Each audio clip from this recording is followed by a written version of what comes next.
welcome back, my friends, to the Mysterious Ripley House. It is Friday. We are on episode 20, which is pretty darn great, if I do say so myself. Look at us go, guys. You should feel very proud of yourselves.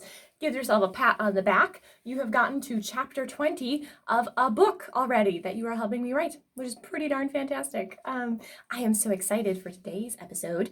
As you guys will see, you guys voted to see what's going on with Bianca. And the rest of your votes, maybe you'll find out more about what happens with that on Monday. Of course, we are taking a break for the weekend, as per usual. Welcome aboard if you're new. If this is your first time taking a break, maybe catch up on some of the episodes you haven't seen already, or rewatch some stuff, or decide what you think should happen next, because I will continue to give you guys some more freestyling votes on some of the episodes next week. So anyway, my friends, without further ado, let's dive right into episode 20. Bianca didn't think that anything had gone wrong. At least, not at first. She stood outside the cursed room and pulled out the letter from Madame Ripley. She squinted at the pages so hard, they seemed to go transparent. That's weird, Bianca said. She turned the letter over, checking for scratches or discolorations that might indicate a secret message. The other side of the letter, though, looked transparent, too. Maybe the letter is fading, Bianca said. That wasn't good. Maybe it would fade away to nothing. That wouldn't help them discover the secret message at all. Bianca looked up. She decided to call Raphael, Audrey, and Tim and tell them that the letter was fading. And that's when she realized that something had gone wrong. She was transparent, too. Oh, no! Bianca stared down at her hands. She was see-through. Wow. Well, this was a curse if ever Bianca saw one. She was mad.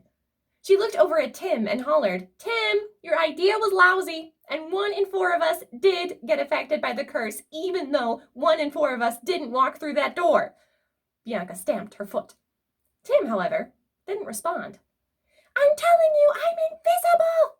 Bianca cried. "Hey!" In another minute, the other 3 rushed out of the room, looking scared. "Hey, where's Bianca?" they said. "What are you talking about? Where's Bianca? I'm right here! Bianca!" Bianca heaved a sigh. It was no use. They couldn't see her or hear her. What a curse! Suddenly, Bianca jumped. But if this was the curse, it meant that there was another invisible person in the mysterious Ripley house. The person in the cursed room. They are the ones who must have pushed open the creaking door. "Wow, wow, wow," Bianca said. She dashed forward. She stuck her head inside the cursed room and looked around. "Yoo-hoo," Bianca said. "Invisible person. Hi, invisible person. My name is Bianca, and I'm invisible too. You can come out now." But either the invisible person had left, or Bianca still couldn't see them, even though she was invisible too. There was no one in the room. "Drat," Bianca said. Suddenly, Bianca noticed the bottle of blue ink that had broken and spilled all over the floor. Bianca, being invisible now, had insight into the invisible mind. She squinted at the bottle of blue ink. Bianca guessed that it hadn't fallen on its own. The invisible person inside this room must have pushed it over on purpose, which meant that it was a clue. Bianca didn't want to go inside the cursed room, in case another one of her friends ended up invisible too. Besides, the blue ink was useless all over the floor.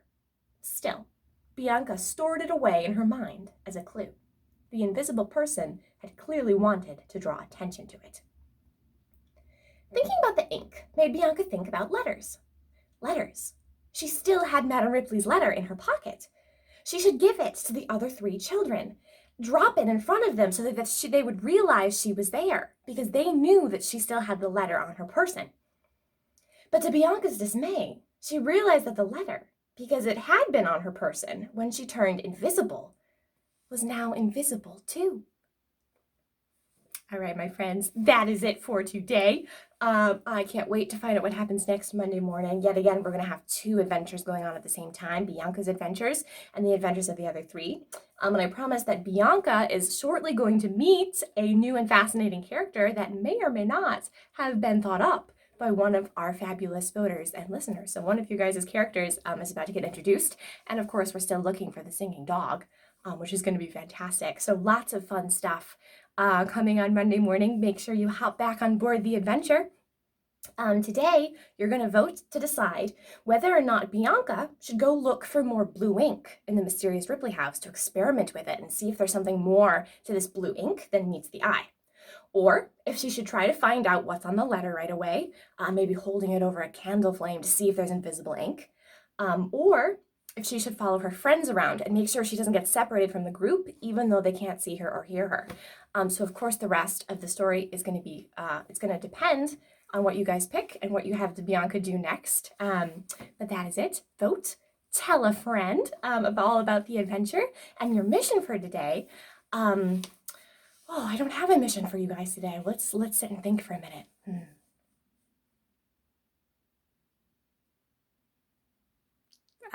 Maybe your mission for the day should just be to sit and think. Actually, that's a really good idea, because this is a tough time for all of us, staying at home and not being able to see our friends or out of the house like normal. It's a tough time, and maybe your parents and your teachers are all telling you to be brave. I know that I tell you guys to be brave all the time, but that doesn't mean that you shouldn't take some time to also feel sad. If you're feeling sad, you should never be so positive that you can't let your real emotions out, and we all need to make space to feel the sad emotions and the grieving emotions that we have in a complicated time like this. It doesn't mean we need to be sad all the time or that we can't have hope or be joyful about things, but we also need to make space to feel and let out and let some of the harder emotions pass through us instead of getting bottled up and staying around. So I guess that's your mission of the day. It's a little deep, but deep is good.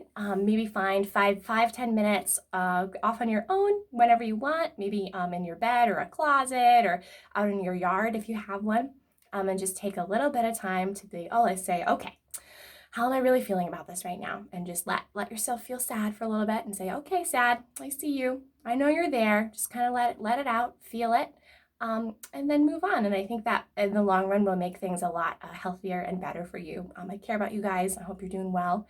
And I definitely don't want to end on a sad note, but think about doing that mission either today or on Saturday or on Sunday. And of course, have a ton of fun and do crazy, adventurous things. If you do something really crazy and ridiculous and you want to let us know about it, you can email themysteriousripleyhouse@gmail.com and share photos of something crazy and fun that you did this weekend. And then maybe we'll share it with the crew over a video. If any of you guys want to do that, you absolutely don't have to, but feel free. Ask your parents' permission first. But anyway, I've been dithering on for about 8 minutes here, and I want you guys to go and enjoy your Friday night. So without further ado, I will see you guys on Monday morning. And stay true to yourselves. Bye, guys.